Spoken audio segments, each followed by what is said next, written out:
بسم اللہ الرحمن الرحیم۔ یا رسول اللہ، اجازت ہو تو میں تعبیر بیان کروں۔ سیدنا عبداللہ بن عباس رضی اللہ تعالی عنہما بیان کرتے ہیں کہ ایک آدمی رسول اللہ صلی اللہ علیہ وسلم کے پاس آیا اور کہا، میں نے رات کو ایک خواب دیکھا، کیا دیکھتا ہوں کہ ایک سائبان ہے، اس سے گھی اور شہد ٹپک رہا ہے۔ میں نے دیکھا کہ لوگ اس سے چلو بھر رہے ہیں، کوئی زیادہ لے رہا ہے اور کوئی کم۔ ادھر ایک رسی ہے جو زمین سے آسمان تک پہنچ رہی ہے۔ میں نے آپ کو دیکھا، آپ صلی اللہ علیہ وسلم نے اس کو پکڑا اور اوپر چڑھ گئے۔ پھر ایک دوسرے آدمی نے اس کو پکڑا اور وہ بھی چڑھ گیا۔ پھر ایک تیسرے آدمی نے پکڑا اور وہ بھی اوپر چڑھ گیا۔ پھر ایک آدمی نے اس کو پکڑا لیکن وہ رسی ٹوٹ گئی، پھر اس کو جوڑا گیا۔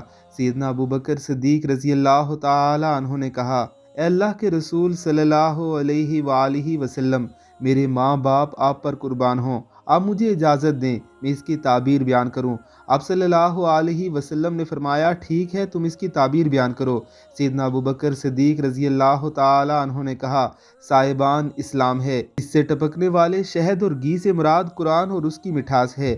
پس کوئی قرآن کا زیادہ حصہ سیکھنے والا ہے اور کوئی کم، اور جو آسمان سے زمین تک پہنچنے والی رسی ہے وہ حق ہے جس پر آپ قائم ہیں۔ اللہ تعالیٰ آپ کو اس کے ذریعے سربلند فرمائے گا۔ بس اس کو ایک آدمی پکڑے گا، وہ بھی اس کے ساتھ بلندی پر فائز ہوگا۔ پھر اس کو ایک دوسرا آدمی پکڑے گا، وہ بھی اس کے ساتھ بلند ہوگا۔ پھر اس کو تیسرا آدمی پکڑے گا، پس وہ ٹوٹ جائے گی۔ پھر اس کو جوڑا جائے گا، پھر وہ اس کے ساتھ بلند ہوگا۔ اے اللہ کے رسول صلی اللہ علیہ وسلم، میرے ماں باپ آپ پر قربان ہوں، مجھے بتلائیے میری یہ بیان کردہ تعبیر صحیح ہے یا غلط؟